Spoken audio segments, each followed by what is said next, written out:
Hi hello friends, எல்லாம் எப்படி இருக்கீங்க? நல்லா இருக்கீங்களா? சவுதி அரேபியா ஜித்தா வந்து உங்கள் சருப்பு. அஸ்ஸலாமு அலைக்கும், வணக்கம். கரெக்டாக 6:30 மணி, 5:30 மணிக்கு என்னமோ வண்டி எடுத்துகிட்டு வெளில போனேன். சாயந்தரம் தான் டியூட்டி ஸ்டார்ட் ஆச்சு. மேடத்தை கொண்டு போயிட்டு சூப்பர் மார்க்கெட்டு அண்டு நாட்டு மருந்து கடையில் ஜாமான் வாங்கிக்கிட்டு அப்படியே வீட்டுக்கு இப்போ கொண்டு வந்துட்டு ஜிம்மில் அவங்கள விட்டுட்டேன். அரபியா பார்த்தேன், ட்ராலி ஜாமானை தூக்கிறதுக்கு எல்லாம் மேலே கிடக்கு போலக்கு போய் தேடணும். தேடி பிடிச்சி எடுத்துகிட்டு வந்துட்டு அதுக்கப்புறம் வண்டி சாவி நேரத்துலேருந்து இல்லை, இன்றைக்கி இல்லை. மேடம் உடனே ஜலீல் ஒரு நாள் நேற்று வேலையே இல்லாமல் செம்ம ஜாலியாக இருந்தியா அப்படின்னாங்க. ஆமாம் மேடம், வண்டி இல்லை. நேற்று என் பிள்ளைய வச்சு நான் அங்கே அபூர் முடிக்க நானே போயிட்டு வந்துட்டேன். அதாவது நம்ம ஹலீல் அண்ணன் இருக்கிற ஊர்கிட்ட 30 கிலோமீட்டர் இருக்கும் அந்த சைடு. அவர் கொஞ்சம் முன்னாடி, இவங்க அபூர்னா அது தாண்டி அங்கே போயிட்டுலாம் வந்தேன் அப்படின்னாங்க. நீ சந்தோஷமா? எனக்கு ஹாப்பியாக இருந்தேன் வீட்டில் அப்படின்னு. நானும் சரி ஓகே. அப்புறம் உன் மக வண்டியை வேகமாக ஓட்டிச்சு, சத்தம் போடு மேடம் அப்படின்னு சொல்லி பெரிய பொண்ணு ரொம்ப வேகமாக ஓட்டுது அப்படின்னு அன்னைக்கு போனதை பார்த்துட்டு வேறு என்னமோ சொல்லணும்னு நினச்சே. இருங்க ஒரு நிமிஷம். எப்படின்னா, கஃபீல் வண்டி இல்லாமல் மதியானம் காஃபி வாங்க போக சொன்னார். காஃபி வாங்க போகும்போது அரபியா தேடிட்டு போகிறேன், காணும். அங்கே யாரும் 3ஆம் நம்பரில் வேறு அழுத்திருக்காங்க. ஒரு நிமிஷம், இப்போ லேடிஸ் சீரீஸ் இருக்கும், நிறுத்திட்டு திருப்பி கண்டினியூ பண்ணுறேன். சூப்பர் மார்க்கெட்டில் போய் ஜாமானை வாங்கிக்கிட்டு நாட்டு மருந்து கடை ஜாமான் உங்களுக்கு காட்டுறதுக்கு நினச்சேன். இது ஏதோ ஒரு ஆயில் வாங்கியிருக்காங்க, பேர்லாம் இல்லாமல் நம்ம ஊர் கடுவு எண்ணெய், இது விதை எண்ணெய்ங்கிற மாதிரி அவங்களுக்கு தேவைப்படுறது நாட்டு மருந்து கடையில் போய் தான் வாங்குவாங்க. இது என்னன்னு தெரியலையே. இது என்னது? கெண்டர் வினிகரு. இது என்னன்னு தெரியுதா? இது என்னது? ஃப்ளக்ஸ் ஆயிலு, ஜெய்த்தூன் ஆயில்னு நினச்சேன். ஆனால் ஜெய்த்தூன் ஆயில் இல்லை, தண்ணி மாதிரி இருக்குது கொஞ்சம். இது வேறு ஏதோ ஒன்று, உங்களுக்கு தெரிஞ்சால் சொல்லுங்கள் கமெண்டில். இது மாதிரி இதான் நாட்டு மருந்து கடமாங்க. இதில் போய் எல்லா ஜாமானும் வாங்கிட்டு வர்றது. இதெல்லாம் வாங்கிட்டு வந்தாச்சு நண்பா. மதியானம் வண்டி சாவி இல்லை, கஃபீலுக்கு காஃபி வாங்க போகிறதுக்கு. சரிப்பா போய் வாங்கிட்டு வரேன் அப்படின்னேன்.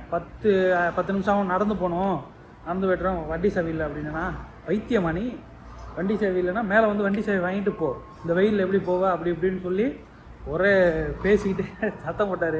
அப்புறம் வண்டி சாவியை கொடுத்தோன்னே போய் வாங்கிட்டு வந்தேன் நண்பா. வாங்கிட்டு வந்தாச்சு. இப்போ மேலே ஜாமானை கொடுத்துட்டு வந்துட்டு அதுக்கப்புறம் டியூட்டி வந்தால், இல்லை பொண்ணு எப்படி எனக்கு தெரிஞ்சு சாவியை வாங்கிக்கும். இப்போ அதுக்கப்புறம் எந்த டியூட்டியும் வராது. ஓகேங்களா? சர்வு. அஸ்ஸலாமு அலைக்கும், எல்லாருக்கும் வணக்கம் நண்பா. நேற்று நைட்டு நம்ம தலைவர் மிலிட்ரி நேரம் போய் இறங்கியிருப்பார். நேற்று அவரோட பேக்கிங் பண்ணது, அவரோட நின்று சுற்றி எல்லாம் முடித்து 99 கிலோ கிட்ட ஒரு கார்கோ இது மாதிரிலாம் போட்டு எல்லாத்தையும் அனுப்பிவிட்டார். லைவில் பார்த்துருப்பீங்களா? அவரோட நின்றுட்டு வீடியோ எடுக்கிறது கூட ஆள் இல்லை, அவரும் நானும் தான் பேக் பண்ணோமா. அந்த வேலையை பார்த்ததுனால அவர் போனதோ, அவர் ஊருக்கு போகும்போது வண்டி என்கிட்ட இல்லை, அவங்க ஃப்ரெண்ட்ஸோடு போனதுனால நான் வரலையா, நீ அவங்கள கூப்பிட்டு போ. நான் தான் எப்போதும் போவேன், அவரை கூட்டிகிட்டு போகல. அவரே போயிட்டு அதுலேயும் கிட்டத்தட்ட ஒரு 8 கிலோ 9 கிலோ என்னமோ கூட இருந்துச்சு. சவுதியா ஃப்ளைட்டுங்கிறனால அவங்க அதையும் சரி பண்ணி அனுப்பிவிட்டாங்க. காசு இல்லை. அதுக்கு முதல் நாள் கல்ஃப் ஏரில் போன ஆளுக்கு 4 கிலோ கூட இருந்ததுக்கு அவன் பிரித்து எடுக்கிறான் தான் எடுத்துருக்கலாம். அந்த பையன் 300 கட்டினாலும் பரவாயில்ல, நான் பிரிக்கிறதுக்குலாம் எனக்கு நேரம் இல்லை, எனக்கு எல்லா ஜாமானும் வேணும்னு சொல்லிவிட்டு கட்டிட்டு போயிட்டான். இப்படியும் நடக்குது, அப்படியும் நடக்குது. நம்ம டைமிங்கையும் நமக்கு நேரம் நல்லா இருக்கணும். நல்லா இருந்துச்சுன்னா நம்ம போகும்போது ஒரு 2 கிலோ 1 கிலோ இருந்தாலும் விட்றவனும் இருக்கான், காசை பிடுங்குறவனும் இருக்கான். இப்படிப்பட்ட ஒரு நிலைமை இருக்கும்போது இந்த கார் இல்லாது அவரை கொண்டு போய் விடாது அப்படி ஒன்று. அதுக்கப்புறம் ஸ்கூலு எனக்கு மெயினாக கிடையாதா நண்பா. இப்போ தான் எந்திரிக்கிறேன். மணி 12:30 மணிக்கு மேலாகி இப்போ தான் எந்திரிச்சு டீயை குடிச்சிட்டு நேராக மேடம் வாய்ஸ் மெசேஜ் போட்டுருந்துச்சு. இந்த மக்குருணி, வெங்காயம், இன்னொன்று என்னமோ பருப்பு, அந்த பருப்பு வாங்கிட்டு வர சொல்லியிருந்தாங்க. சிவப்பு பருப்பு இருக்குல்ல, மைசூர் பருப்புமா என்ன பருப்புமோ அந்த பருப்பு, அந்த 3ஐயும் வாங்கிட்டு வந்து இப்போ தான் கொடுத்தேன் நண்பா. கொடுத்து எடுத்துகிட்டு உங்கள்கிட்ட என்ன சொல்லலாம்னா, வண்டி இல்லை. இதுக்கப்புறம் இந்த 10 நாள் வீடியோ வர்றது கொஞ்சம் சிரமம் தான் நினைக்கிறேன்.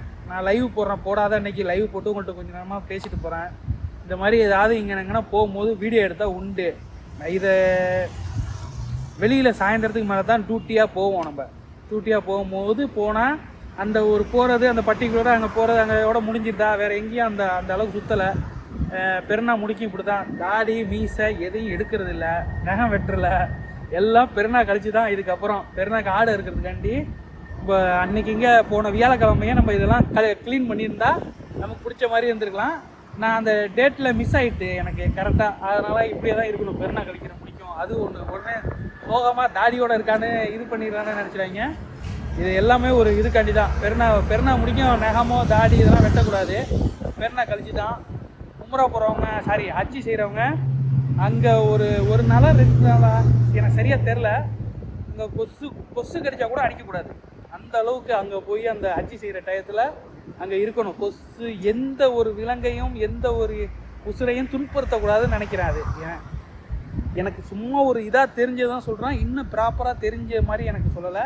ஹஜ்ஜி செய்கிறவங்களுக்கு அந்த மாதிரிலாம் இருக்குது. அதனால தான் இந்த தாடி இதெல்லாம் எடுக்காமல் இருக்கணும், அப்படி ஒரு ரூல்ஸ் இருக்குது. பெருநாள் கழிச்சு தான் எடுக்கணும்.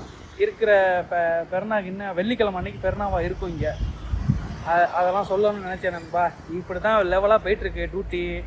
ஓகேங்களா? என்ன மண்டை காயுது எனக்கு, கார் இல்லாமல் போயிட்டு வரத்துக்கு. இதுக்கெல்லாம் நானே இதெல்லாம் எங்கே பண்ணுறது, என்ன சொல்கிறீங்க? அதனால் பார்ப்போம் எப்படி என்னங்கிறது. எனக்கே புரியல நண்பா, கொஞ்சம் வெயிட் பண்ணுங்கள். அதான் நண்பா, இப்போதைக்கு இப்படி தான் ஓடிக்கிட்டு இருக்கு வேலை. நேற்று அப்புறம் கொஞ்சம் வீடியோலாம் எடுத்தேன் சாயந்தரமாக போனது, அதையும் இதோட மேட்ச் பண்ணுறேன் பாருங்கள். சும்மா கொஞ்சோன்னு வீடியோ தான் எடுத்தேன், ரொம்பலாம் எடுக்கல. ஒரு 3 நிமிஷமோ 2.5 நிமிஷமோ தான் எடுத்துருந்தேன் வீடியோ. அதையும் உங்கள்கிட்ட அதிலோட லிங்க் அடித்து போடுறேன், பாருங்கள். உங்களுடைய கருத்துக்களை சொல்லுங்கள். அதில் உள்ளது என்ன பேசியிருந்தேன் அது எல்லாம். என்ன பண்ணுறது, போகிறேன் வரேன், அந்த வீடியோ அதோட முடிஞ்சிருது. அதுக்கப்புறம் வெளியில் போகிறதுக்கு இந்த பொண்ணு வண்டி எடுத்துகிட்டு போயிடுது, ஒன்றும் பண்ண முடியல. மிலிட்ரி 2 நாளாக இருந்துச்சு. மிலிட்ரி இப்போ கார் இல்லாமல் சாப்பாட்டுக்கு இதுக்கெல்லாம் போகிறதுக்கு நல்ல வேலை மேடம் இப்போ ஜாமான் சொன்னதுனால நேராக போய் மேலே பில்லை தட்டினேன். ஏன்னா எல்லாம் தூங்கிட்டு இருப்பாங்க. தூங்கிட்டு இருந்தோம்னா சாவி கிடைக்கிறதுக்கு கஷ்டமாக இருக்கும். சரி வேலைக்கார பொண்ணு அப்படியே தூங்கி அப்படியே கேரியாக வந்துச்சு. சாவியை கொடுனோன்னா சாவியை கொண்டு வந்து கொடுத்துச்சு.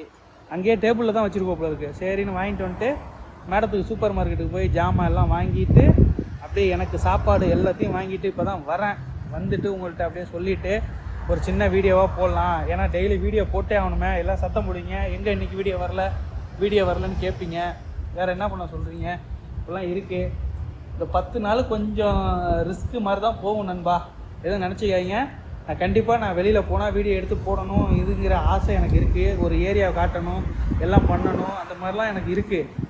இப்போ தான் எந்திரிச்சோன்னே நம்ம இதுக்கப்புறம் தான் டியூட்டி வரும். நேற்று உள்ள வீடியோக்கு நேற்றுலாம் நான் எடுத்திருந்தா தான் வீடியோ போட்டிருக்க முடியும். அதனால் இன்றைக்கி இந்த செய்தியெல்லாம் சொல்லி ஒரு வீடியோவை போடுறேன். இங்கே பாருங்க, பைக்கில் தலைவர் டெலிவரி கொடுத்துட்டு போயிட்டுருக்காரு. ஓகே, நம்ம ஏரியா ஐடி கம்பெனி ஃபுல் க்ரௌடாக இருக்குங்க. இங்கே பாருங்களா எப்படி க்ரௌடுன்னு, சரியான க்ரௌடுங்க. நல்லா உங்களுக்கு தெரியும்னு நினைக்கிறேன். பஸ்ஸு முடிக்க வந்து வெயிட்டிங்கில் நிற்கிது அங்கேருந்து. இந்த பெருநாங்களாம் இப்போ இன்னும் ஒரு 2-3 நாளில் லீவ் விட்ருவாங்க. அதுக்கப்புறம் என்ன பண்ண போகிறான்னு தெரில. ஓகே, இப்போ வரோம்.